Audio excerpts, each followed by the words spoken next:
De tal modo o curou, que o cego e mudo falava e via. E toda a multidão se admirava e dizia: não é este o filho de Davi?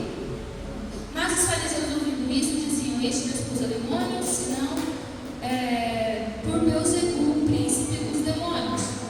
Jesus, porém, conhecendo seus pensamentos, disse: todo reino dividido contra si mesmo é devastado, e toda cidade ou casa dividida contra si mesma não subsistirá. Se Satanás expulsa Satanás, está dividido contra si mesmo, como subsistirá? Pois o seu reino, se eu expulso os demônios por Beelzebul, por que expulsam então os vossos filhos? Portanto, eles mesmos serão vossos juízes. Mas se eu expulso os demônios pelo Espírito de Deus, logo é chegado a vós o reino de Deus. Ou, como podeis alguém entrar na casa do homem valente e furtar os seus bens, se primeiro não amarrar o valente, saqueando então a casa? Quem não é comigo é contra mim, e quem comigo não ajunta, espalha. Até aqui, queridos. Amém? Nós vamos falar hoje sobre o tema compreendendo a libertação e a cura. Dentro desse texto, nós lemos sobre um jovem, um homem que estava endemoniado, cego e mudo. E aí você pode me perguntar aqui hoje: Josi, o que são demônios? O que significa demônio? Demônios, segundo a ciência, eles nascem, para a ciência, eles nascem na mente dos grandes pensadores. A filosofia vai falar que os demônios é uma imagem de Deus, tal qual a gente tem uma imagem de Deus, a gente também tem uma emanação dos demônios. Ou seja, depende da forma que você quer olhar para alguma situação, isso é um demônio que você pode manifestar, que você pode ter na sua vida. Um costume pode ser um demônio. Então, a filosofia diz isso. Mas o que são demônios de fato? A Bíblia fala sobre os demônios que são espíritos imundos. Satanás, a Bíblia fala sobre Satanás que foi um regente no céu e ele era querubim da guarda, que ele quis ser igual a Deus. E aí ele caiu de lá porque Deus o expulsou. Então a Bíblia fala sobre demônios. Você vai encontrar sobre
Dentro desse contexto, nós vamos falar aqui hoje sobre quais acessos os demônios podem entrar na vida das pessoas. Olha só, em primeiro lugar, os demônios entram na vida das pessoas através de aspectos não crucificados do ser. Pessoas que não levaram o seu ser inteiramente à cruz de Cristo para serem também crucificados com Cristo e ressurgir com Ele.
lançando dardos inflamados na sua mente.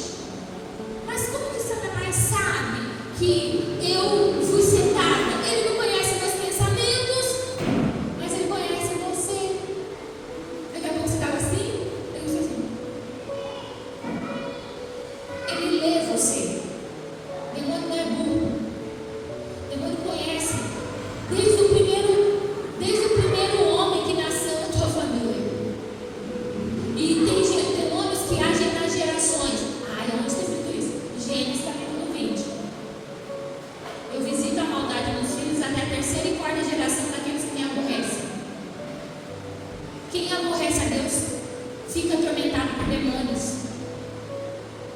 E aí o demônio volta e olha: voltarei para ver como que está a casa. E aí Jesus diz assim: e ele encontra vazia, varrida e ornamentada. Porque Jesus, quando ele passa por um lugar, essa é a atitude dele. Ele limpa, ele varre e ornamenta. Só que não houve uma sequência. Vocês entendem? Estão compreendendo? Se você não colocar o Espírito Santo e buscar a palavra e orar e se encher de Deus todos os dias, a sua casa vai ficando vazia. Você não vê que tem gente que começa a ter daí um tempo ele para e não consegue ficar? Por quê? Porque ele não está colocando dentro da casa dele, que está limpa, vazia e ornamentada, ele não está colocando os princípios da palavra de Deus. Ei, você está aqui para ser liberto, mas você também precisa se encher do Espírito, uma vez que você foi liberto. E aí o texto sagrado nos fala que outro acesso para demônios é a falta de caráter. Participação no ocultismo, falei um pouco aqui semana passada. Pessoas que mexeram com leitura de mãos, com cartas, com toda sorte de ocultismo. O demônio, ele aprisiona a pessoa. Se você não rejeitar, ele fica achando que você deu legalidade e você ainda é dele. Mas como assim? Jesus liberta. A Bíblia fala assim: conhecereis a verdade e a verdade vos libertará. Você está conhecendo a verdade? Está sendo liberto. Mas você não está nem lendo, nem orando, não está buscando. Vocês entendem? Então, demônios se aprisionam através do ocultismo. Aprisionam pessoas através do ocultismo, através de pecados sexuais, que são portas de abertura. E todos os pecados sexuais que eu estou dizendo aqui, eu estou falando de todos eles, desde o pensamento, desde os seus olhos. Quem tem tendência a ter problemas sexuais não pode ficar assistindo filme que instrui você a ir para lá. Estão me entendendo? Parece que é básico, mas eu não me importo falar o básico. Tem gente que não sabe nem isso. Mas eu quero que você entenda, saiba e pratique, para que você tenha uma vida extraordinária. Pecados sexuais, eles começam na cobiça dos olhos. Cuidado com os olhos. É a primeira olhada, aí o cara olha e fica: já que é a primeira, eu posso não tirar o olho, mas vou até o final. Não, não é assim. Cara, você viu? Hoje está difícil, porque homens são atraídos por olhos, mulheres por ouvidos. Cuidado com o que você ouve. Cuidado com as lisonjas pela internet, Gente, tem gente que me manda mensagem: eu olho lá. Pediu uma amizade no Facebook, eu olho lá. Se só tem mulher na capa e lá solteiro, eu olho assim: esses caras não querem nada além de ficar filmando com as irmãs na internet. Eu não aceito. Outro dia, um que era irmão, estava até com uma irmã junto, pediu uma amizade. Eu peguei algumas pessoas que eu aceitei, e passou a vida seguinte. Ele chegou uma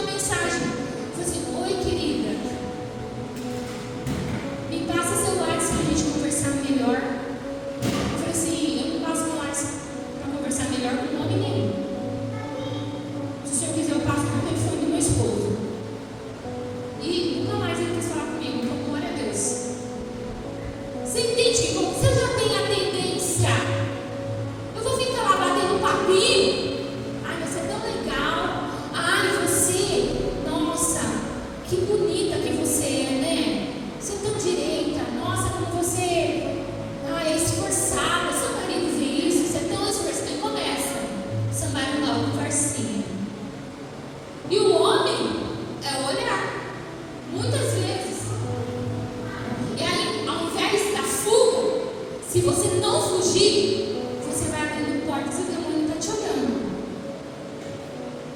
Josi, então eu vou sair daqui assim, ó. Meu Deus, me conta, me ajuda, me protege, porque os demônios estão me vendo. Você não precisa ter medo deles. É só você não dar armadura espiritual para eles.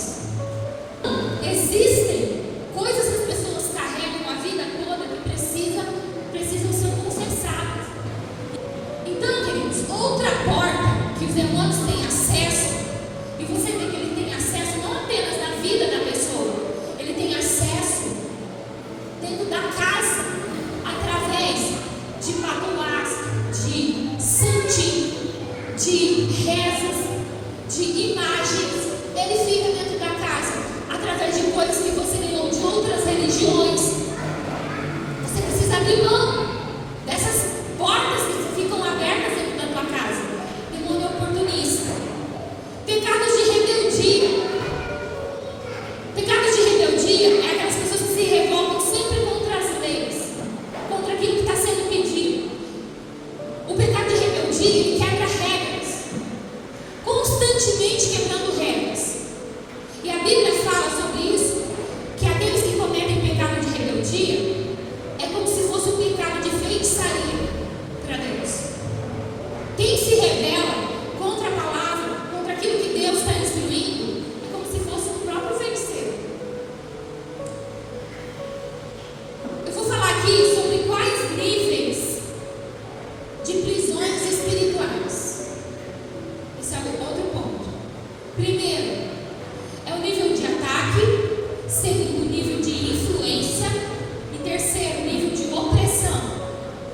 Dentro do nível de ataque, tudo começa no ataque espiritual, através dos dardos inflamados do maligno, através das sugestões do maligno. Tudo começa daí. Então é só o diabo.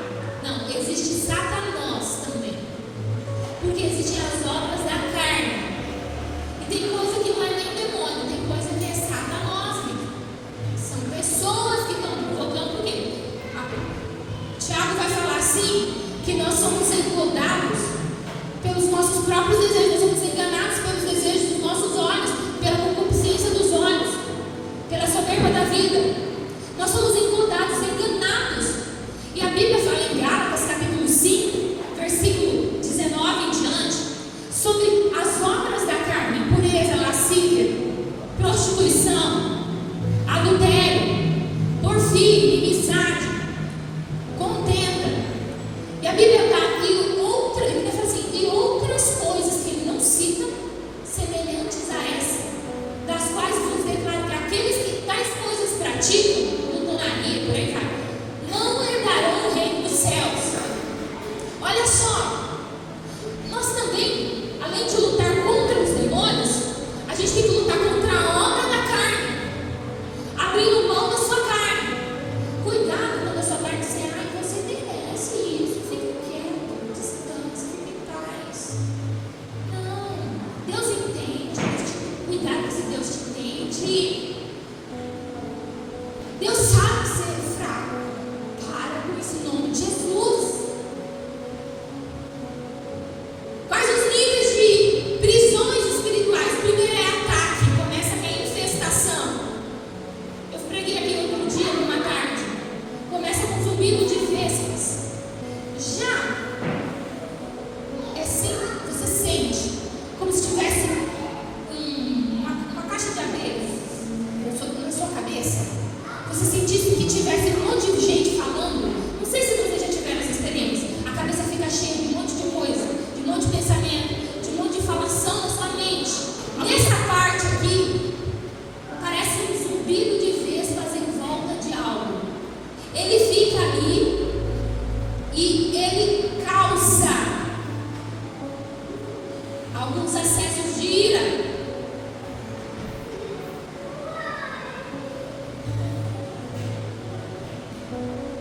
Começa aí. Agora você vai saber. A hora que você. Ai, meu Deus.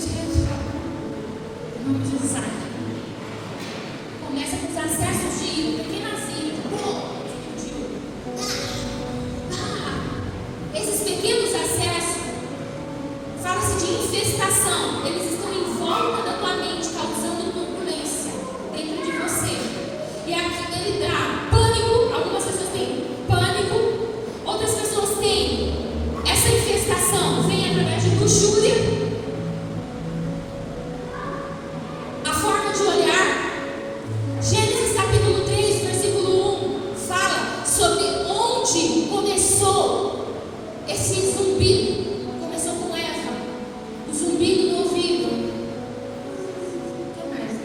Não é assim que Deus disse: irás mudar no jardim. E começa colocando dúvidas.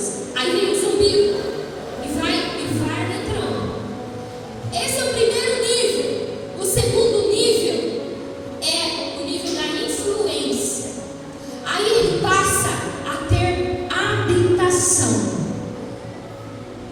Olha só, 1 Coríntios capítulo 15, versículo 33. Não vos enganeis, as más conversações corrompem os bons costumes. Más conversações podem ser conversações também que te faz perder tempo. Não falei nada demais, mas ficou lá tagareando igual sem noção. Mas sem noção. Más conversações corrompem os bons costumes. Essa parte aqui, ela começa na influência. Você vai tendo influências externas. Aqui, nesse nível, primeiro é o ataque, segundo é o nível de influência. Ele está buscando uma habitação no teu ser. O que acontece? Houve um ataque de ira, ataque de raiva, pânico, abriu mão para luxúria, abriu uma portinha. Aí vai para o segundo nível, que é o nível da influência, que ele quer entrar numa parte. Aí ele entra na mente. Começa pelo pensamento. Entrou na mente, ele quer tomar conta do seu caráter. Daí ele fica em alguma parte da sua mente. Tem gente que sempre volta no mesmo erro. Quando ela entende que ela pode fechar aquela porta e não viver mais sob o jugo, aí ela é liberta. Mas tem gente que sempre volta no mesmo padrão. Mesmo padrão. Cuida com isso. Você sempre está voltando no mesmo padrão, na mesma derrota. Pode haver alguma parte da tua mente ou do teu caráter que está aprisionado. São partes, não significa que você está endemoniado por completo. Quando a gente pensa em demônio, a gente acha que a pessoa vai endemoniar por completo, cair estribuchando. Não. Às vezes o demônio fica enrustido na arrogância, na soberba, na prepotência. Fica no orgulho da pessoa. A pessoa não desce do sal, ela morre em cima daquilo, não pede perdão. O demônio, ele age em partes. Ele fica assim, ó, tem uma partinha lá, me deu uma brechinha, vou lá quietinho. Nem percebeu que eu entrei. Tô ali, ó, vomitando. Aí um abismo chama outro abismo. E ali ele vai minando com esse querendo ter habitação. Aí o pecado que antes era uma sugestão, ele começa a ficar agradável. Aí a pessoa começa a pecar. Peca, cai. Levanta. Peca, cai, levanta. Peca, pede perdão. É o domingo da ressurreição que surge. Na segunda cai de novo. Aí no domingo tem uma chance nova. Tem igreja que prega isso, né? Hoje é um novo recomeço. Eu estava numa igreja, todo domingo era o domingo do recomeço. Eu falei, gente, quando é que a gente vai pra frente? Não está recomeçando em todo domingo aqui nesse lugar. Eu quero ir pra frente. Não aguento. E as minhas pessoas iam recomeçar todo domingo.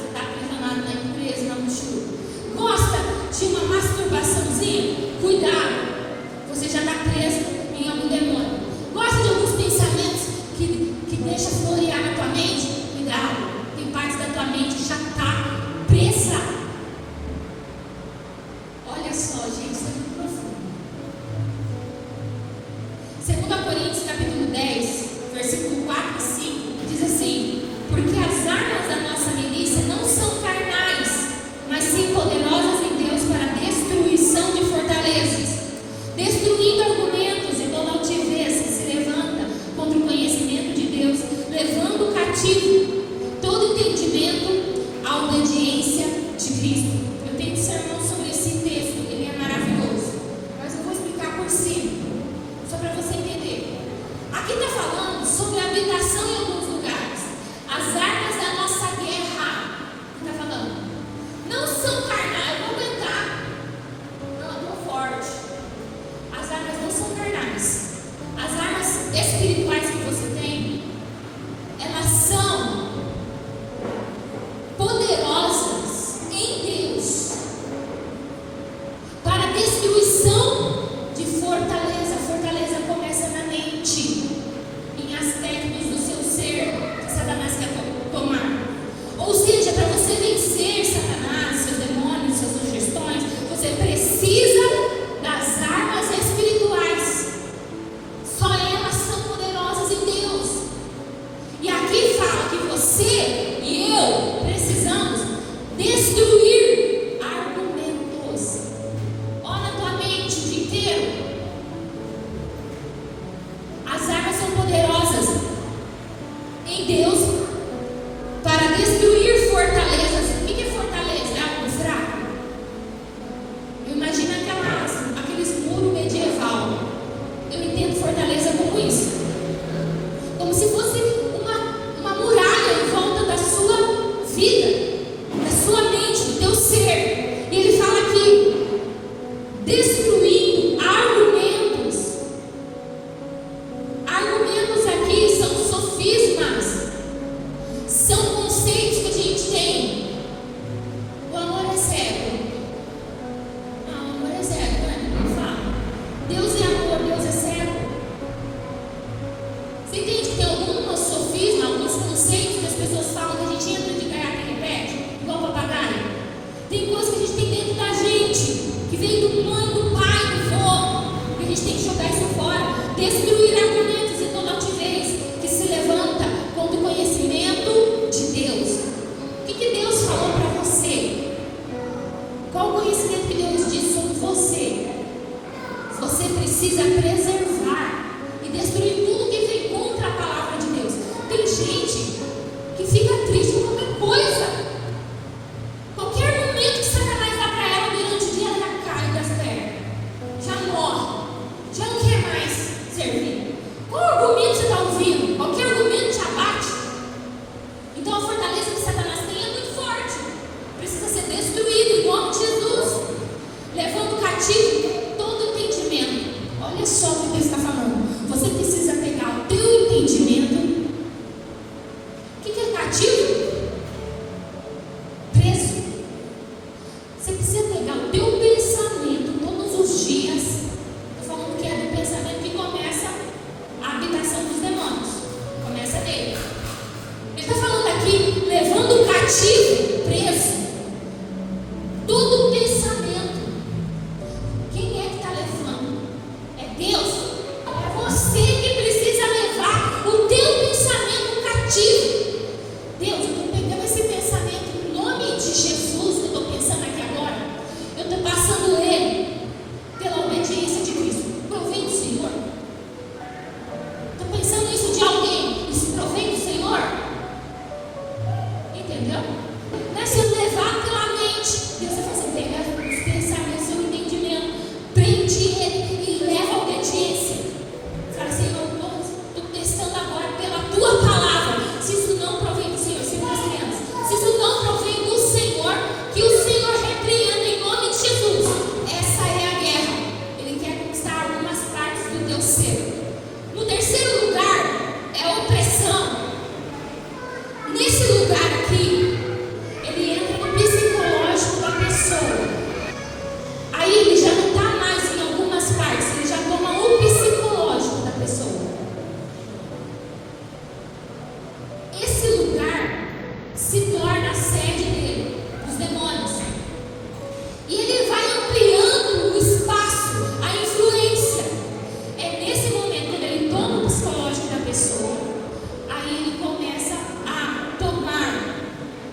que o demônio entra, e o demônio entra aqui, e a pessoa passa a não enxergar mais as consequências do pecado dela. Ele vai manipulando a pessoa, e vai controlando a pessoa, e vai cada vez mais trazendo para a pessoa promiscuidade e obras da carne. Já estou encerrando. Redobra sua atenção agora no final. E aí, o último estágio. Esse é um tema muito forte, gente. Todas as vezes que eu preguei, foi muito difícil pregar sobre esse tema. Porque o diabo quer que você aprenda, que você saiba as partes que ele vai chegando perto de você. Mas eu louvo a Deus porque você está aqui, e a partir de hoje, se você não sabia ou sabia a parte, você vai ficar munido para na sua semana repreender qualquer tipo de oposição que vier contra a tua vida. Em quarto lugar, aí já é o lugar do gadareno. É concessão total. Aí ele toma a personalidade, a fala da pessoa e ganha o controle da vida da pessoa totalmente. Crente fica endemoniado? Fica. Porque crente até o diabo é, ele estremece. Crente estremece. Por que fica endemoniado? Por quê? Não se cuida. Não cuida da sua vida espiritual. Crente fiel fica endemoniado? Não. Mas crente fica endemoniado. Entendeu como há níveis de endemoniamento? Você pode estar com o nível mais baixo, nível médio. Aqui não tem ninguém com o nível da possessão do gadareno. Mas você anda pelas ruas de Maria, você vê algumas pessoas que já perderam a mente. Ela anda na rua, não escuta mais ninguém. Ela anda descalça. Ela mora onde ela não quer. Enfim, já está nesse nível. Muitas vezes esses casos de possessão total acontecem com pessoas não crentes que tiveram muita legalidade, que abriram muita legalidade. As legalidades começam desde a infância.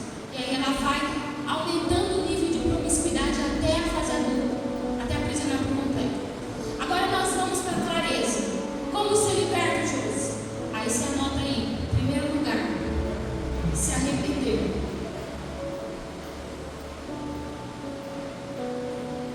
Se arrepender é a chave para a mudança. Atos capítulo 3, versículo 19. Arrependei-vos, pois, e convertei-vos, para que sejam apagados os vossos pecados, e para que venham assim tempos de refrigério na presença do Senhor. Se arrepender é na chama, o original dessa palavra. Significa mudança de mente. Quem se arrepende muda de rota. Quem tem remorso, peca, levanta, peca, levanta, peca, levanta. Remorso. Sente bem, aí Deus cura, Deus liberta, ele cai de novo. Aí fica com remorso, aí volta. Arrependimento traz frutos de mudança. Quem se arrependeu de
soltar a pessoa de você. Você que precisa de libertação.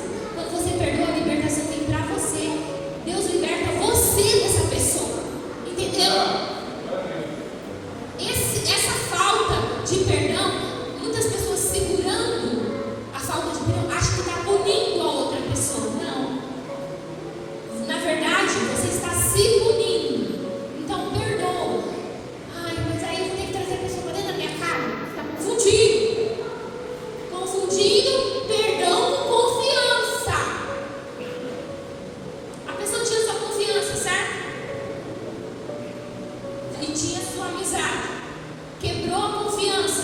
Você libera o perdão para a pessoa, solta ela. E aí a confiança, ela é adquirida com o tempo. Você precisa ir observando as atitudes dela para ver se de fato ela é digna da sua confiança. Tem familiares, você tem que restabelecer na hora. Não confio mais em você, fica lá no teu canto, morando na mesma casa. Não, gente, restabelece a confiança rápido. E vai ajudando a pessoa. Agora fala de pessoas que estão fora do convívio da sua casa. Te traíram, te magoaram. Aí você fica lá. Aí eu vou ter que chamar para vir em casa, porque a pessoa era de dentro de casa. Não precisa. Não tem nada a ver. Aí você não perdoa achando que quer trazer a pessoa para dentro. Não tem nada a ver. Libera a pessoa. Deixa a pessoa aí. Aí a confiança vem com o tempo. Amém? Liberar perdão. Em quinto lugar, penúltimo, tomar posse e exercer a autoridade do Filho. Lucas, capítulo 10, versículo 19, que diz o quê? Eis que vos dou para em quem? Serpentes, escorpiões e contra todo o poder do maligno, e nada vos causará dano. Guarda esse versículo para o teu bem. Tomar posse. Você precisa tomar posse dessa autoridade. Sexto lugar. Primeiro, se arrepender. Segundo, confessar. Terceiro, crer para ser liberto e curado. Terceiro, crer. Quarto, liberar perdão. Quinto, tomar posse e exercer a autoridade que Cristo te deu.